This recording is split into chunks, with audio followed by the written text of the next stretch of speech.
Salam xanımlar, 3-cü dərsimizə baxırıq kurikulumda. Deməli, fən kurikulumu. Fən kurikulumu bildiyiniz kimi 3 hissədən ibarət. Birinci girişinə baxırıq. Mən əvvəlcədən yazdım ki, vaxta qənaət olsun. Girişə baxırıq. Giriş nədir? Hər bir fənnin məqsəd və vəzifələri olmalıdır. Həmçinin də fənnin xarakterik xüsusiyyətləri olmalıdır. Baxırıq 1-ə.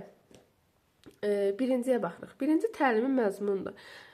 Məzmun xətti deyiləndə nə başa düşürsünüz? Yaxud hər hansı bir dərsin, fənnin, təlimin məzmunu deyəndə nə başa düşürsünüz? Məsələn, belə qısa və rahat şəkildə belə deyək də. Məsələn, götürək Azərbaycan dilini götürək də. Azərbaycan dilinin məzmun xətti nədir ümumiyyətlə? Oxuydu, yazıdır, yaxud dil qaydalarıdır. Yaxud belə deyək də, riyaziyyatın məzmun xətti nədir? Cəbr və funksiyalardır, yaxud həndəsidir, ölçmələrdir. Bunlar sayıla bilər də, yəni məzmunun xətti. Yəni fənnin məzmunu deyək də, yəni daha rahat şəkildə izah eləyək. Baxırıq 1-ə, təlimin məzmunu. Təlimin məzmununa nələr aiddir? Mən indi belə yazmışam, siz alt-alt yazarsınız. Ümumi təlim nəticələri, bilirsiniz ki, hər bir dərsin, təlimin, hamısının nəticələri var. Nəticə nədir? Qiymətləndirmə. Ümumi təlim nəticələri, məzmun xətti üzrə nəticələr, bayaq dediyi oxu, Azərbaycanın aid elədik ki, oxu, yazı, dil qaydaları və s. O məzmun xəttidir. Onun məzmun xəttinin də nəticələri var. Dediyimiz kimi bu məzmun xətlərdir, fəaliyyət xəttidir, yəni dərs zamanı hansı üsullardan istifadə olunacaq, o fəaliyyət xəttidir o da. Məzmun standart da gələn dərsimizdə keçəcəyik. Məsələn, bir dərs keçəndə belə qoyuruq, məsələn, 1, 2, deyək ki, 7. Bax, bu məzmun standartıdır. Sonda da inteqrasiyadır. İnteqrasiya nədir? Dərsimizi həyatla inteqrasiya eləmək, həyatla əlaqələndirməkdir. Keçən dərsimizdə də keçmişdik, inteqrasiya. Bax, odur. Bura qədər bildik, Deməli, bura qədər fən kurikulumu dediyi 3 hissədən ibarətdir. Bu sadəcə birincidir. Girişi silmirəm, çünki fənnin məqsəd və vəzifələri, fənnin xarakterik xüsusiyyətlərdir. Bu önəmlisidir. Giriş qalsın, bunları silək. 2-yə baxırıq. 2 nə idi? Kamerada düşsün. 2 nə idi? Təlim strategiyaları. Bax, gəlin buradan yazaq. Təlim strategiyaları. Təlimin strategiyaları nədir? Birinci, fənn üzrə təlimin təşkilinə verilən əsas tələblər. Bax, buradan yazaq. Hamısını alt-alt yazarsınız. Fənn üzrə təlimin təşkilinə verilən əsas tələblər deyək. Bu nədir? Kurikulumda nə var? Hamısı rəsmi dildədir. Amma biz bunu necə özümüzə izah eləyək? Fənn üzrə təlimin təşkilinə verilən əsas tələblər. Dərsimizi biz, məsələn, deyək ki, Azərbaycan dərs keçirik, yaxud təsviri incəsənət dərs keçirik də. O fənn üzrə biz dərsi necə təşkil eləməliyik, necə strategiyalardan istifadə etməliyik, necə üsullardan istifadə etməliyik, onu deyir. Təlimi strategiyaları bir növ dərsə keçəcəyimiz üsulları deyir. Hansı strategiyalardan istifadə edəcəyik, onu deyir. Yəni, cümlə olaraq sizə çətin gəlməsin. Sadəcə bildiyiniz kimi, dərsdə biz dərs keçəndə hansı üsullardan, hansı strategiyalardan keçməliysə, onu başa salır. Başqa heç nə. Fənn üzrə təlimin təşkili nədir? Dərsi necə təşkil edəcəyimiz. Yox. 2-yə baxırıq. Altdan düşsün kameraya. Baxın. Təlimin forma və üsulları. İkincisidir bu da. Təlimin forma və üsulları. Bu da bildiyiniz kimi hansı üsullardan istifadə edəcəksə, üsulları ayrı keçəcəm. Mən sıralama ilə sizə yazacağım. Düzdür, çoxdur, amma o qədər də çətin deyil. Təlimin forması və üsulları. Bunu da yazarsınız. Bunu da buradan yazın. 3-ə baxırıq. Müəllimin fəaliyyətinin planlaşdırılması. Bildiyiniz kimi, müəllim planı dərsdə üçün eləmir, axı bir gün əvvəldən eləyir. Dərsə gəlməmiş, hər bir müəllim dərsə gəlməmiş. Dərsin planlaşdırılmasını mütləq eləməlidir. Bilirsiniz ki, plan yoxdursa, nəticə də yoxdur. Bunu bir yerə qeyd edərsiniz. Yazaq bura. Müəllimin fəaliyyətinin Planlaşdırılması. Elə də çətin deyil əslində. Planlaşdırılması. Sadəcə oxumaq tələb eləyir. Aha, bunu da buradan yazım ki, yer çıxsın. Axırıncı nədir? Məzmun standartlarının şərhi. Məzmun standartı əslində çox asandır. Bunu keçəcəyim. Məzmun standartının şərhi. Elə məzmun xətti kimi eynidir. Sadəcə məzmun xəttinin qabağında belə bu kimi rəqəmlər yazılır ha. Bunlar məzmun standartıdır. Biri məzmun standart, biri alt standart. Bunların sırası ilandır da. Onun dində başa salanda keçəcək. Məzmun standartının kamera yerləşməyəcək. Şərhi. Bax, bura qədər də ikinci idi. Deməli, ikincidə nə keçəcək? Təlim strategiyaları. Təlim strategiyaları nə deməkdir? Fənn üzrə təlimin təşkilinə verilən əsas tələblər. Bunu bildik ki, dərsdə dərsinizi təşkil etməliyik. Təlimin forma və üsulları, hansı formadan, hansı üsullarla dərs keçəcək. 3. Müəllimin fəaliyyətinin planlaşdırılması, yəni dərsdə ikən yox, dərsdən bir gün əvvəl biz nə dərs keçiriksə, hansı üsullardan istifadə edəcəksə, onu əvvəlcədən planlaşdırmaq lazımdır. Bax, onu deyir. Bu ikini də silək.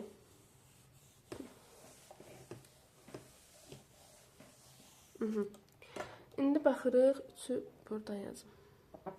3-ə baxırıq. 3 nədir? Şagird, ən axırda bilirsiniz nə olur? Qiymətləndirmə olur. Şagird nailiyyətlərinin qiymətləndirilməsi. Bilin ki, nə olur olsun, ən axırda da həmişə qiymətləndirmə olur. Deməli, şagird nailiyyətlərinin qiymətləndirilməsi.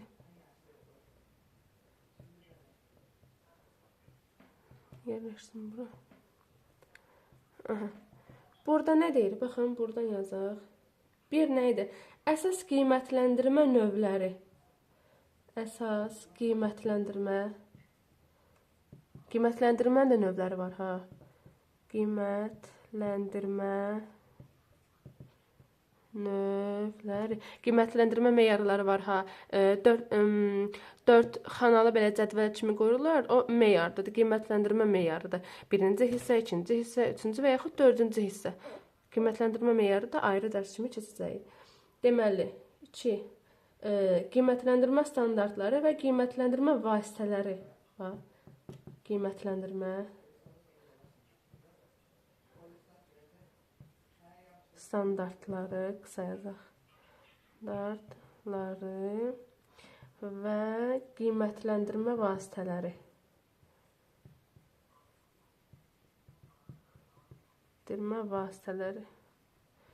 Vasitələri. Ən sonunda qiymətləndirmə nədir? Qiymətləndirmə meyar vasitəsilə 4 hissədən ibarət qiymətləndirmə qururuq. Məsələn, biz məktəbdə də keçmişdik.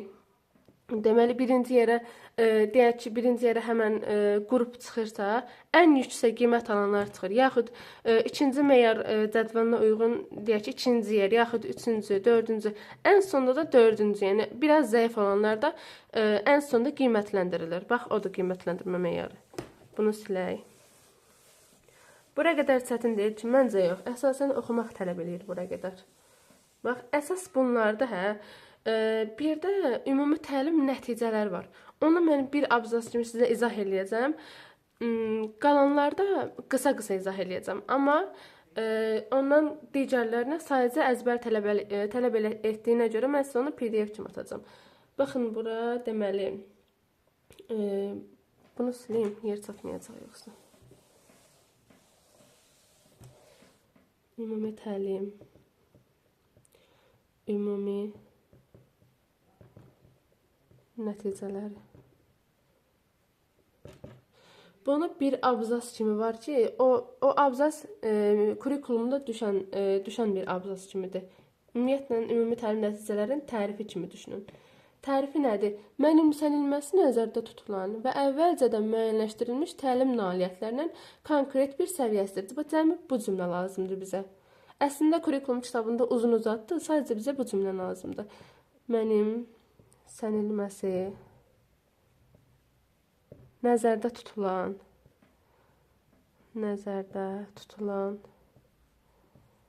və əvvəlcədən müəyyənləşdirilmiş, qısa yazaq, təlim nailiyyətlərinin, təlim nailiyyəti nədir? Qiymətləndirmə. Nailiyyətlərinin konkret bir səviyyəsidir. Konkret bir səviyyəsidir. Ümumi təlim nəticələrinin tərifi sadəcə bax bundan ibarətdir. Cəmi bir cümlə. Tərif nədir? Mənimsənilməsi nəzərdə tutulan və əvvəlcədən müəyyənləşdirilmiş nədir? Dediyimiz kimi dərs əvvəlcədən planlaşdırılır və deyək ki, sabahsı gün dərsimizi keçməkdir. Yəni, dərsi mənimsənilməsi nəzərdə tutulan dərsi deyək də, əvvəlcədən müəyyənləşdirilmiş təlim nailiyyətlərinin konkret bir səviyyəsidir. Yəni, belə deyək də, biz dərsi planlaşdırırıq və deyirik ki, biz sabah nə dərs keçəcəyik, şagird nə öyrənəcək və bununla da belə şagird öyrəndiyinin nailiyyətini almalıdır. Təlim nailiyyətinin bir konkret bir səviyyəsidir. Mənimsənilməsi nəzərdə tutulan və əvvəlcədən müəyyənləşdirilmiş təlim nailiyyətlərinin konkret bir səviyyəsidir. Burada çox rəsmi cümlədir, amma sadəcə onu bilin ki, ümumi təlim nəticəsi nədir? Planlaşma yoxdursa, nəticə də yoxdur. Bax, bu qədər asandır. Biz müəllim kimi, indi müəllim alacağıq da. Müəllim kimi, deməli, dərsə əvvəl evdə deyək ki, planlaşdırıb ki, mən sabah hansı üsullardan istifadə edəcəm, hansı dərsdə strategiyalardan istifadə edəcəm və bununla da belə mən nə nailiyyət alacam? Təlimin necə nailiyyət alacam təlimdə? Bax, odur. Planlaşdırmamış getsək, dərsimiz düz sayılmır. Keçdiyimiz dərs düz sayılmır. Yaxud hər hansı bir üsullardan istifadə etməsək, strategiyalardan istifadə etməmiş dərsi, hər hansı bir dərsi fərq eləmir. Azərbaycan dili, riyaziyyat, yaxud öz dərsimiz olsun, təsvir incəsənət, heç bir planlaşdırılmamış dərs keçmə mümkün deyil. Bax, birə qədər bildik, hə? Keçək məzmun xəttinə. Məzmun xəttində, bax, buradan yazaq. Məzmun xətti nə idi? Hər hansı bir fənnin məzmun xətti var. Azərbaycan dilində oxu, yazı, dil qaydaları, yaxud başqa kimyanı deyək də, kimyanın ki nə idi? Kimyəvi hadisələr idi, kimyəvi həyat idi, yaxud başqa nə deyək sizə? İnformatikanı deyək, kompüter idi, informasiya idi, kommunikasiya və texnologiyalar idi. Bunlar hamısı onun məzmun xətləridir də. Baxaq, məzmun xətti. İzahın buradan yazaq. Tərifi. Bunu da bax, çalışdığım qədər qısa yazsam, kurikulum kitabında həddən artıq çoxdur. Baxın, fənn ümumi deyək, fənn üzrə ümumi təlim nəticələrinin reallaşmasını təmin etmək üçün müəyyən olunmuş məzmunun zəruri hissəsidir. Yəni, hər fənnin şagirdə formalaşdıra biləcəyi bacarıqları üzərində müəyyən eləyindir. Bax, fənn üzrə, yazım sizə lap aydın başa salacağım. Fənn üzrə ümumi təlim deməli nəticələrin reallaşmasını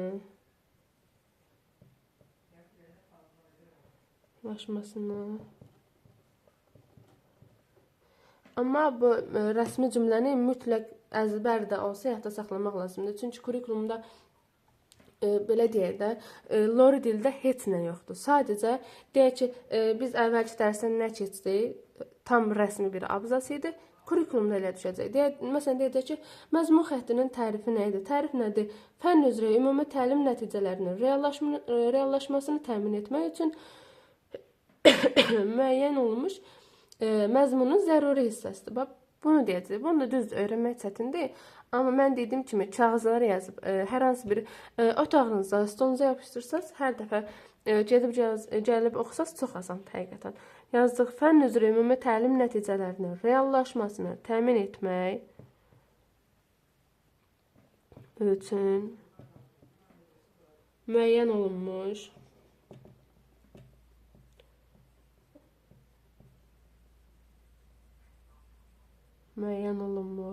məzmunun zəruri hissəsidir. məzmunun zəruri hissəsidir. Cürüm düşdü kameraya. İndi sizə bunu başa salın. Məzmun xəttinin tərifi nədir? Birində rəsmi oxuyaq, sonra lor dildə mən sizə başa salım ki, yəni bir rəsmi cümləni başa düşməyənə qədər deyək ki, bu cümləni 1000 dəfə oxuyun, yenə ağlınızda qalmayacaq. Tərifində deyir ki, fənn üzrə ümumi təlim nəticələrinin reallaşmasını təmin etmək. Bu nədir? Bura qədər deyək. Fənn üzrə ümumi təlim nəticələrinin reallaşmasını təmin etmək. Məsələn, əvvəldə də dediyimiz kimi, hər hansı bir fənn düşünün, yenə deyək, Azərbaycanda yaxud öz incəsənətimiz deyək. O incəsənətinin ümumi təlim nəticələrinin reallaşmasını təmin etmək. Deyək ki, biz hər hansı bir fənni keçirik və ondan şagirdlərdən yüksək nəticə gözləyirik. Biz dərsi düzgün keçməsək, düzgün tərtib etməsək, düzgün üsullardan yaxud strategiyalardan istifadə etməsək, təlim nəticəmiz heç vaxt ola bilməz. Yaxud adicə planlaşdırmadan istifadə etməsək, bax bu təlim nəticələrinin reallaşması var, reallaşmasını biz təmin edə bilmərik. Yəni bu nə deməkdir? Biz dərsi düzgün keçməsək, şagird heç bir nəticə əldə edə bilməyəcək. Heç bir onun təlim nəticəsini reallaşdıra bilməyəcək. Amma burada nə deyir? Nəticələrinin reallaşmasını təmin etmək. Yəni düzgün dərs keçmək lazımdır ki, şagirdin nəticəsi çox yüksək olsun. Çünki hər bir fənn, hər bir təlim şagirdin götürə biləcəyi formada dərs keçmək lazımdır. Deməli nə idi? Fənn üzrə ümumi təlim nəticələrinin reallaşmasını təmin etmək üçün müəyyən olmuş məzmunun zəruri hissəsidir. Yəni zəruri bir hissəni keçirir, başa düşürsünüz? Məzmun xətti nə idi? Deyək ki, oxu, yazı, dil qaydaları. Fənn üzrə ümumi təlim nəticələrinin reallaşmasını təmin etmək üçün, buraya qədər bildik, müəyyən olmuş məzmunun zəruri hissəsidir. Dediyim kimi, biz dərsi düzgün keçməsək, düzgün strategiyalardan, üsullardan istifadə etməsək, heç bir təlimin nəticələrini reallaşdıra bilmərik. Amma burada nə deyir? Təlim nəticələrinin reallaşmasını təmin etmək lazımdır. Həmçinin də o müəyyən olmuş məzmunun zəruri hissəsidir. Bax, cəmi məzmun xətti bax bundan ibarətdir. Yəni bunu da siləyim. İndi baxırıq, mən dediyim kimi nə var idi? Dediyək ki, məsələn burada göstərək də 1, 2, 5 idi, lap 7 olsun, fərq eləmir. Bu birinci nədir? Birinci həmişə bir yeri qeyd edərsiniz. Bu məzmun standartıdır. İkinci əsas standartdır. Üçüncü də alt standartdır həmişə. Bunu bir yerə qeyd kimi götürərsiniz. Baxın indi, məzmun standartını buradan yazıq. Məzmun standartı. Məzmun standartı nədir? Təhsil alınanların bilik və bacarıq səviyyələrinə qoyulmuş dövlət tələbidir. Biz də deyək ki, oxu, yazı, dil qaydaları. Cümləmiz nə idi? Təhsil alanların bilik və bacarıq səviyyəsinə. Hər bir şagirdə həddən artıq biz dərs yükləmirik, yaxud birinci sinifə durub taksonomiyadan dərs keçmirik. Xeyr, oxu və yazıdan keçirik. Yaxud belə deyək də, ikinci sinif şagirdinə biz məzmun standartı keçmirik. Xeyr. Yəni hər bir şagirdin, hər bir sinifin götürə biləcəyi qədər biz dərs keçirik. Cümləmizə baxaq. Təhsil alanların bilik və bacarıq səviyyə, dediyimdir o, bilik və bacarıq səviyyələrinə qoyulmuş dövlət tələbidir. Hər bir dövlət tələbi, hər bir şagirdin götürə biləcəyi, bütün lap birinci sinifə, görürsünüz ki, birinci sinifdə 9-cu sinifin mövzusu yoxdur ki, elə birinci sinifin götürə biləcəyi qədər mövzular var da. Bax, onu deyir, çox sadədir əslində. Məzmun standartına bir cümlə ilə yazaq. Təhsil alanların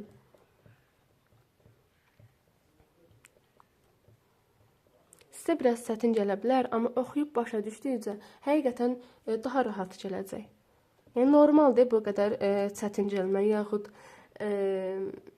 sizə tam başa düşməmək. Çünki kurikulum nədir? Sadəcə və sadəcə çox rəsmi cümlələrdən ibarətdir. Ona görə çox müdavim onu başa düşə bilmir. Təhsil alanların bilik, buradan yazaq, bacarıq, bilik və bacarıq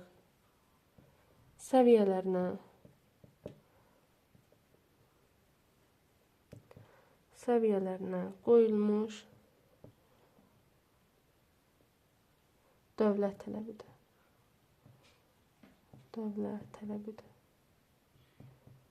Bax, bu qədər asandır. Məzmun standartı nə dedik? Təhsil alanların bilik və bacarıq səviyyələrinə qoyulmuş dövlət tələbidir. Bax, buraya qədər çox asandır. Baxırıq, bunu sileyim. Mən tez-tez silirəm, siz dayandırıb təzdən yazarsınız. Əsas standart da buradan qeyd edək. Əsas standart. O, əsas standart hansıydı? 1, 2, 5 deyək də. Bu məzmun standartı, bu da əsas standart. Bax, indi bu ikincini mən sizə başa salıram.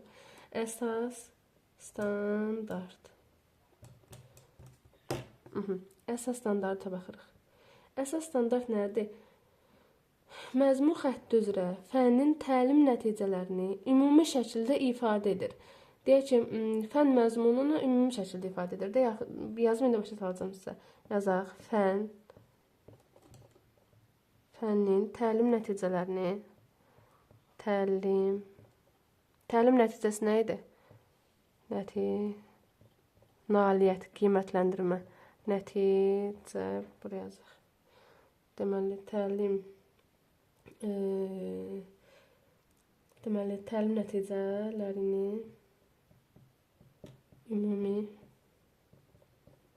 ümumi şəkildə ifadə edir.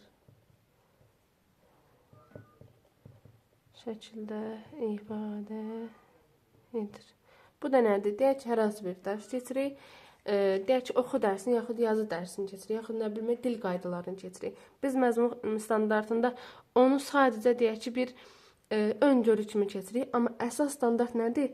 Dərsi biz əsas keçirik. Deyək ki, məzmun xəttinin standartını belə başa salım da. Deyək ki, məzmun standartında biz 1-dən 5-ə qədər nələr keçirik, yaxud incəsənətimizdən deyək də. Sadəcə deyək ki, rənglər, nə bilim, geyimlər, xalçalar, hə? Amma 6, 7, 8-nə keçirik, əsas standartı keçirik də, daha belə geniş formada keçirik, lap rənglər keçiriksə, rəngin geniş forması keçirik, geyimlər keçiriksə, onun geniş şəkildə ifadəsini keçirik, yaxud rəssamlarda fikir vermişsinizsə bilmirəm, deyək ki, Səttar Bəhlulzadə də 1-ci sinifdə sadəcə deyək ki, 1-2 əsərlər düşmüşdü, amma məsələn 6-7-də gələndə, deyək ki, Səttar Bəhlulzadə haqqında böyük bir şəkildə bir abzas var da, Səttar Bəhlulzadəni ümumi şəkildə ifadə edən bir abzas var. Bax, o əsas standartdır. Bura qədər çətin deyil ki, məncə yox. Baxırıq indi alt standarta. Alt standart. Alt standart nə idi dedik uşaqlar? Bax, bu. Birinci məzmun standartı, ikinci əsas standart, ən axırıncı həmişə alt standartdır. Sırasını heç vaxt qarışdırmayın. Bu məzmun, əsas, bu da alt standart. Alt standart qısaca deyil əslində. Deməli, 1, 2, 3, 4, 5 dənə cümlədir. Onu yazaq, baxın. Buradan yazın. Deyir ki, təlim məqsədlərinin dəqiq müəyyən olunması üçün etibarlı zəmin yaradır. Bax. Təlim məqsədlərinin dəqiq müəyyən olunması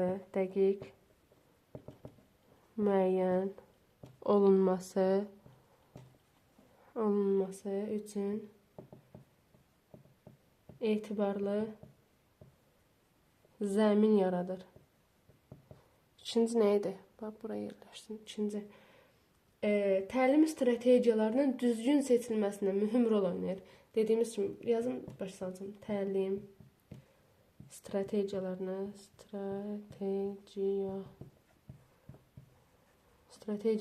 düzgün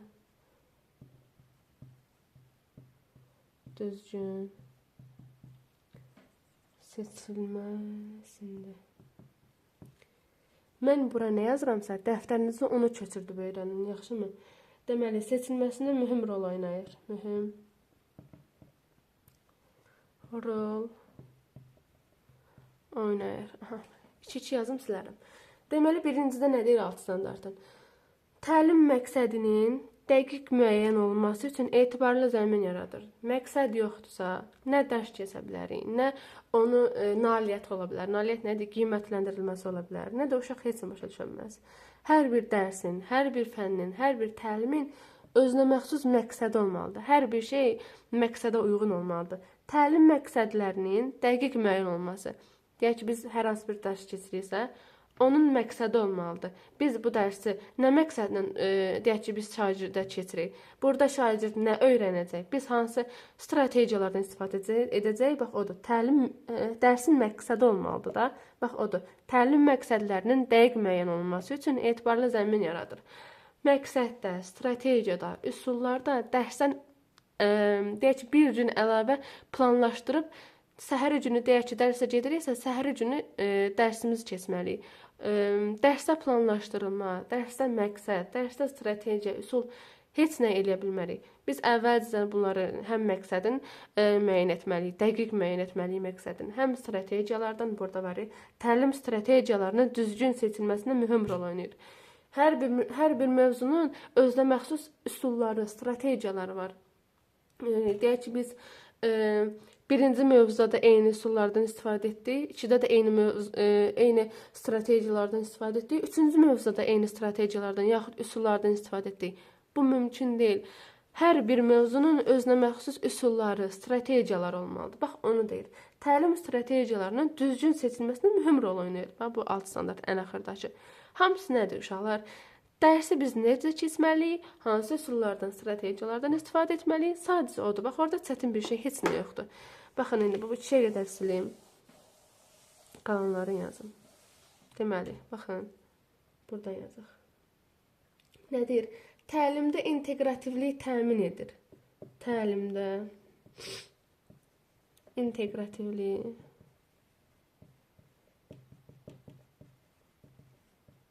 təmin edir. İnteqrativli bilirsə, nədir keçən dərsimizdə? Axırıncıya baxırıq. Təlimin məzmununun davamlı inkişafını təmin edir. Bax, təlimin məzmununun davamlı inkişafında kameraya düşür, inkişafında deməli təmin edir. İnkişafını daha doğrusu təmin edir. Təmin edir. Bu nədir uşaqlar? Deyir ki, birincisi təlimdə inteqrativliyi təmin edir. İkinci nədir? Təlimin məzmununun davamlı inkişafını təmin edir. Belə deyək də, keçən dərsimizdə də keçmişdik, həm inteqrativliyi, həm davamlı inkişafı. Deməli, davamlı inkişaf nə idi? Deyək ki, birinci sinifdə biz deyək ki, Səttar Bəhluzadəni keçirik, hə? Deyək ki, 5-ci sinifdə biz coğrafiyadan keçmirik ki, elə Səttar Bəhluzadənin daha keçən dəfə dedik ki, daha ifadəli formasını, daha belə böyük formasını keçirik. Deyək ki, 1-ci sinifdə biz sadəcə 2 dənə əsərini keçmişdik. Deyək ki, 5-ci sinifdə onun davamlı inkişafı oldu da. Səttar Bəhluzadənin başqa əsərlərini keçdik. Səttar Bəhluzadəyə aid daha başqa fərqli deyək ki, başqa cümlələr eşitdik. Yaxud belə deyək də, Mirzə Qədim İrəvaniyə aid biz cəmi 2 əsərini görmüşdük 2-ci yaxud 3-cü sinifdə. Sadəcə Məhtələt xanımı deyək ki, görmüşdük. Amma 5-ci yaxud 6-cı sinifdə yaxud 7-ci sinifdə gördük ki, Mirzə Qədim İrəvani dəzgah rəngkarlığının əsasını da qoymuş. Amma biz onu birdə keçmədik axı. Birdə sadəcə deyək ki, əsərlərini keçdik, az əsər keçdik. 5-də keçdik, bildik ki, dəzgah rəngkarlığının əsasını qoyub, daha gənc qadın, gənc oğlan əsərlərini yaradıb, yaxud Fətəli Şah Qazarın portretini yaradıb. Bax, onlardır. Yəni, davamlı inkişafdır da. 9-da da Mirzə Qədim İrəvaniyə başqa əsərlər görəcəyik. Bu nədir? Davamlı inkişafdır. Biz 1-də deyək ki, incəsənəti keçib, 5-də coğrafiyanı keçib, deyək ki, 7-də də fizikaya aid bir şey keçmirik ki, yox. Elə birdə nə keçiriksə, hamısı nədir? Davamlıdır da. Bax, onu deyir. Buraya qədər də asandır. Baxırıq. Deməli, son 2 dənəsində yazaq. Buradan yazaq. Deyir ki, təlimin məzmununun davamlı, bunu dedik. Alt standarta aid olanları seçərkən diqqətli olmalı. Bunu qeyd kimi yazaq da, bax. Alt standarta. Bunu qeyd kimi götürərsək, standarta aid olanları. Çalışdığım qədər qısalmışam, heç bir şey silməmişəm. Sadəcə deyək ki, mövzu çox uzun uzadıdırsa, onu mən sintez eləyib, ümumiləşdirib 2 dənə deyək ki, cümlə yazmışam. Yəni, həqiqətən çox asandır buraya qədər. Deməli, nə yazıq? Alt standarta aid olanları seçərkən diqqətli olmaq lazımdır. Seçərkən diqqətli olmaq lazımdır.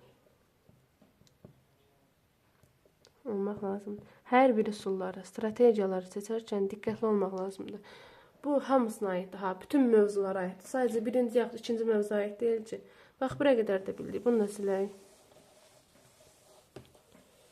Buraya qədər silək. Baxın indi. Burada mən bir abzas yazacağam. Bu da mühümdür. Baxın, bax, burada yazım. Deməli, nə deyir? Təlimin məqsədlərinin dəqiq müəyyən olunması üçün etibarlı zəmin yaradır. Biz alt standartın içindən keçmişdik, ilk cümləmiz idi ki, təlim məqsədlərinin dəqiq müəyyən olması üçün etibarlı zəmin yaradır. Bax, onun açılışı da belə deyək. Bax, burada yazaq. Alt standart əsas. Alt standart əsas. Bu da çox vacibdir. Bunu bir yerə dəftərinizə qeyd edirsiniz. Əsas standart üzrə fəaliyyəti açıqlayır. Və məzmunun reallaşmasında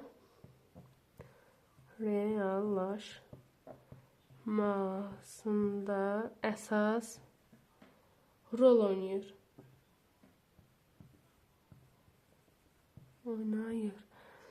Deməli, ikinci cümləmizə baxırıq. Biz müəllimlər bilməliyik ki,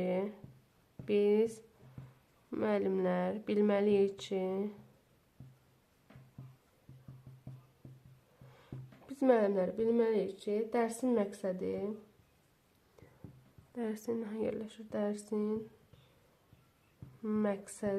həmişə alt standarta uyğun müəyyən edilməlidir. Alt standarta uyğun müəyyən edilməlidir. Məsələn, kurikulumda düşür ki, edilməlidir. Düşür ki, deməli, biz müəllimləriyik, deyək ki, biz müəllim bilməliyik ki, dərsin məqsədi hansına uyğun seçilməlidir, hansına uyğun müəyyən edilməlidir. Məzmun standartına mı, əsas standartına mı, yoxsa alt standartına mı? Burada bilin ki, dərsi biz alt standartla müəyyən etməliyik, ən sonuncu ilə. Biz deyək ki, belə deyək də, hər hansı bir dərs keçirik, sonuncunu, bir dənə də cümlə keçmişdik, biz nailiyyəti əvvəlcədən biz bilirik də ki, biz dərsi necə keçirik, nailiyyəti də ondan bilməliyik. Dərsi biz deyək ki, plansız, strategiyasız, üslubsuz keçsək, üsullardan istifadə etməsək, açıq aydın bilir ki, nəticə yoxdur. Alt standart yoxdur, nəticə də ola bilməz. Bunu əvvəlcədən bilirik də. Amma biz dərsimizi düzgün keçsək, düzgün strategiyalardan istifadə etsək, açıq aydın bilirik ki, bizim nailiyyətimiz də yaxşı olacaq. Bax, onu deyir. Sırf bu cümlə var, biz müəllimləri bilməliyik ki, dərsin məqsədi alt standarta uyğun seçilməlidir, uyğun müəyyən edilməlidir. Bax, odur. Baxın, bunu da silək. Keçirik inteqrasiya. Biz inteqrasiya keçmişdik, bax. Onu buradan yazıram ki, daha aydın belə olsun da, inteqrasiya. Bunu da mütləq yazarsınız. Bax, bu da kurikuluma düşən mövzulardandır. Deməli, inteqrasiya neçə növ var? İnteqrasiyanın 3 növ var. Tez-tez yazaq, vaxta qənaət edirik. 3 növ var. Birinci nə idi? Fən daxili. Bax, bunlar çoxdur. İnteqrasiyanı da sizə çətin gəlsə, nə bilim. İnteqrasiya həqiqətən çox asandır. Baxın indi. Fən daxili. Bunlara aiddir şaquli və üfüqi.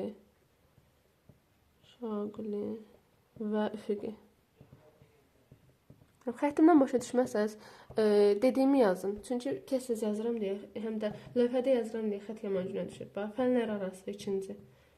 Fənlər arası. Bu həqiqətən çox asandır. 3-ə baxırıq. Fənn üstü.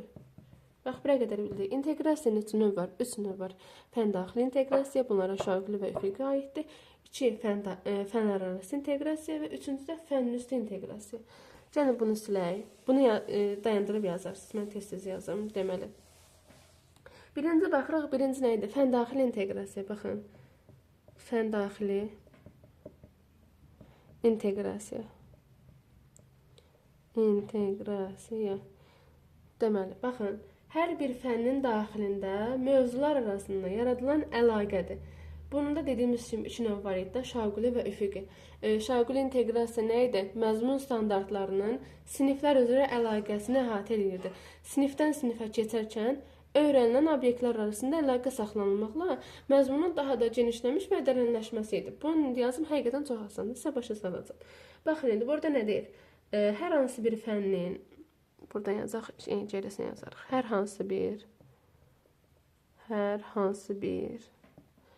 fənnin daxilində, incəsənətimizi götürək ki, yəni başa düşməyimiz asan olsun. Deyək ki, təsviri incəsənətin mövzuların daxilində, mövzular arasında yaradılan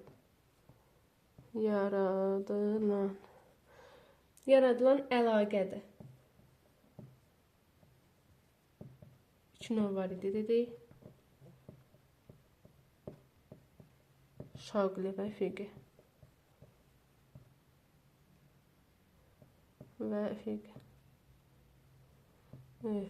Aha. Bu nə deyir? Baxın, fən daxiliyə.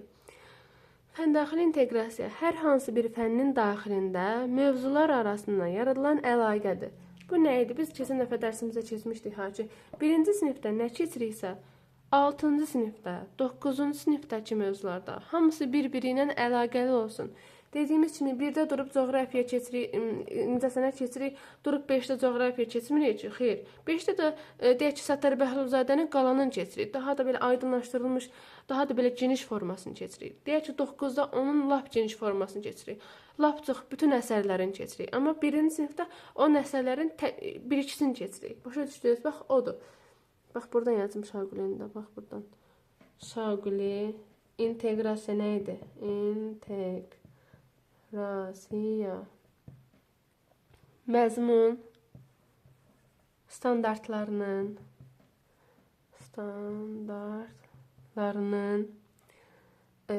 siniflər üzrə əlaqəsini əhatə edir. Elə bu nə idi? Mən dediyim. 1-ci sinifdə Səttar Bəhlulzadə keçiriksə, 5-ci sinifdə onun daha geniş formasını keçirik. 9-da onun daha geniş formasını keçirik. Siniflər üzrə bunun əlaqəsi oldu mu? Oldu. Gördünüz ki, məzmun dəyişmədi ha. Məzmun eynidir. Məzmun incəsənətə dair deyildi. Məzmun eynidir. Sadəcə 1-də də keçirik, 2-də də eyni şey, 3-də də eyni şey, 4-də də, düz 9-a qədər məzmun əlaqəlidir də. Məzmunu dəyişmirik ki biz. İncəsənətin məzmunu bilirsiniz nə idi? Azərbaycanki nə idi? Riyaziyyatçı nə idi? Hamısının özünə məxsus məzmun xətləri var idi da. Bax, onu deyir. Yəni nə deyir? Sinifdən sinifə keçərkən dərsin əlaqəsi pozulmamalıdır. Əlaqəli olmalıdır. Səttar Bəhlulzadənin bir əsərini keçiriksə, 1-də də eyni, 2-də biraz daha çoxu, 3-də biraz daha çoxu. Bax, gördünüz ki, şaquli inteqrasiya nədir? Məzmun standartının siniflər üzrə əlaqəsini əhatə edirdi. Bax, bunu da silək, yerimiz satsın. Deməli, bir şaquli keçmişdik, bir üfüqi keçmişdik. Üfüqi nə idi? Buradan yazaq. Üfüqi inteqrasiya. Bax, bu nədir? Deyir ki, müəyyən bir sinifdə fənnin müxtəlif məzmun xətləri arasında əlaqəni əhatə edir. Məsələn, nə deyə bilərik? 7-ci sinifdə deyək ki, Azərbaycan dili fənnində müəllim, buradan yazaq, məsələn, 3-1-1 verilmiş mövzusun müxtəlif yazı formalarını keçirir. Burada nə idi? Azərbaycan dilində ifadə, inşa, hekayə ifadə edir. Alt standartın reallaşmasında nə idi? Deyək ki, 4-1-1-3 olsun da. Bunu indi mən daha qısaldılmış formada sizə başa salacağım. Nə idi bu? Köməkçi nitq hissələrinin işlənmə məqamı idi da. Bax, necə başa salım sizə? Üfüqi nə idi? Sırf, bir dəqiq, buradan yazım. Baxın, bir dənə bu cümləni burada yazım. Sonra başa salacağım sizə. Bax, görüm yerləşsin. Müəyyən bir sinifdə. Bu üfüqin daha. Sinifdə fənnin müxtəlif məzmun xətləri arasında əlaqəni əhatə edir. əlaqəni əhatə edir. Əhatə edir. Bu nədir? Deyir ki, cümləmizdə üfüqi inteqrasiyada müəyyən bir sinifdə fənnin müxtəlif məzmun xəttləri arasında əlaqəni əhatə edir. Məsələn, Azərbaycan dilinin deyək ki, məzmun xəttlərindən biri də nə idi? İfadə, inşa, hekayə. Bu hekayə təsviri incəsənətdə də ola bilər. Bəli, ola bilər. Çünki belə deyək də, Rasim Babayevdən götürək də. Rasim Babayev nə qədər deməli nağıllar, hekayələr yaratmayıb. Bu hekayə də elə Azərbaycan dil məzmun xəttinə aid deyil. Onu deyir də, üfüqi inteqrasiya nədir? Müəyyən bir sinifdə fənnin müxtəlif məzmun xəttləri arasında əlaqəni əhatə edir. Deyək ki, biz incəsənəti məzmun xətt, sırf ancaq incəsənəti məzmun xəttləri ilə getməməliyik axı. Digər məzmun xəttlərin arasında əlaqə yarada bilər də. Bu deyək ki, incəsənətin əlaqəsidir, məzmun xəttləri daha doğrusu. Bu da Azərbaycan dilinin. Burada Azərbaycan dilində ifadə var, inşa var, hekayə var. Bu məzmun xəttləri ilə bunun arasında əlaqə qura bilərik də, biz elə deyil. Bax, onu deyir. Burada heç bir şey çətin deyil. Üfüqi inteqrasiya nə idi? Müəyyən bir sinifdə fənnin müxtəlif məzmun xəttləri arasında əlaqəni əhatə edə bilər. Bax, onu deyir. Təsviri incəsənətdə sırf məzmun xəttində deyək ki, hekayə yoxdursa, biz deyək ki, qırağa çıxa bilmərik, yox. Amma bunda var da, deyək ki, Azərbaycan dili məzmun xəttində hekayə var. Biz hekayədən istifadə etmirik Rasim Babayevdən. Rasim Babayevin nə qədər hekayələr, belə deyək də, Cırtdan nağılı yaxud Təpəgözün nağılı kimi əsərlərini görməmişik. Bax, onu deyir. Nə deyir? Azərbaycan dilinin hekayə məzmun xətti ilə əlaqələndirir də, sadəcə onu deyir. Gəlin bunu da silək. Amma ümumi götürsək, inteqrasiyanın 3 növü var. Fən daxili, fən arası, fən üstü. Fən daxili nə idi? Hər hansı bir fənnin daxilində mövzular arasında yaradılan əlaqədir. Birdə də eyni şey, 2-də də, 3-də də, düz 9-a qədər eyni şey keçirdi. Bax, bunu deyir. Eyni şey deyəndə daha belə üstünə əlavə eləyib keçirir. Bax, onu deyir. İkincisi nə idi? Fənlər arası inteqrasiya. Bax, burada yazaq. Fənlər arası inteqrasiya. Bu nədir? Şagirdlərdə bilik və bacarıqları daha məqsədyönlü şəkildə formalaşdırmaq üçün dərs zamanı bir neçə fənni əlaqələndirmək, öyrənmə mühitini formalaşdırmaq olar. Baxın, bunu yazaq. Deməli, nədir? Şagirdlərdə bilik və bacarıqları daha məqsədyönlü şəkildə, məqsədimizi dəyişmədən, məqsədyönlü şəkildə formalaşdırmaq üçün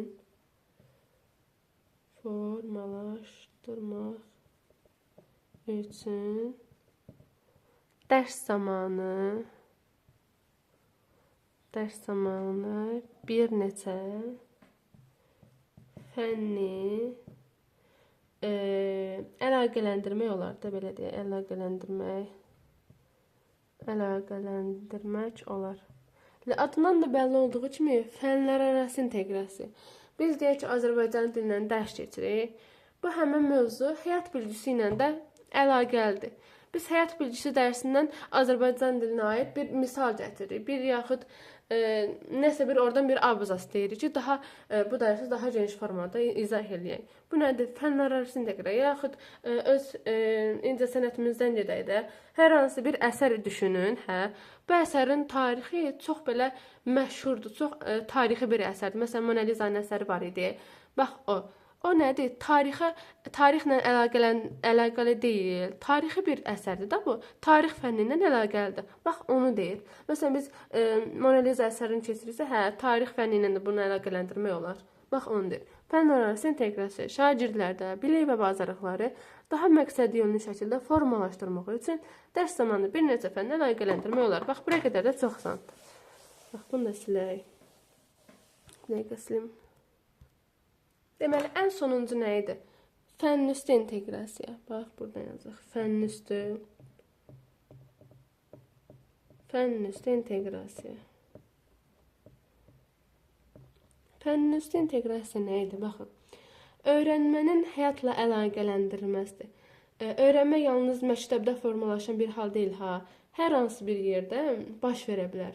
Fənüstü inteqrasiya nədir? Şagirdin dərs zamanı və yaxud dərsdən kənar fəaliyyətinin qarşılıqlı əlaqələndirilməsidir. Hər hansı bir dərs düşünün, onu həyatla əlaqələndirməlidir. Bax bu qədərdir. Yazaq bura. Öyrənmənin həyatla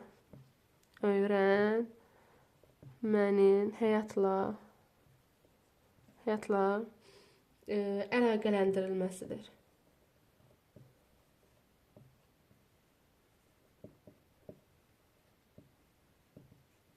Uzun-uzadı yazmıyor. Elə bax budur. Fənüstü nə idi? Şagirdin dərsdən kənar yaxud dərs zamanı hər hansı bir mövzudursa, onu həyatla əlaqələndirməkdir. Bax bu qədər. Buraya qədər çox asandır. Bax buraya qədər bildik hə. Gəlin bunu da silək. Bir abzas da var. Baxın onu da yazaq. Bax buraya yazaq. Təlimin məzmununun davamlı inkişafını təmin edir var idi ha fən kurikulumda. Onu bir qeyd kimi götürün. Bax bura qeyd edeyim. Bax qeyd kimi. Çünki kurikulumda bu çox düşür. Alt standart sinifdən sinifə dəyişir. Bax alt standart ha. Məsələn bu var ha, bu alt standart. Bu axırıncı sinifdən sinifə keçəndə dəyişilir. Amma məzmun xətti dəyişilmir ha. Məsələn deyək ki, oxu yazı idi Azərbaycan dilində 9-cu sinifə qədər yenə də oxuyub yazırsan da. Məzmun xətti dəyişmədi ki, xeyr. Amma bu alt standart var ha. Alt standart sinifdən sinifə keçirdikcə dəyişir. Çünki məsələn deyək ki, birinci sinifdə biz sadəcə hərfləri belə-belə yazırdıq. Elə 9-da da belə hərflər yazırıq, xeyr.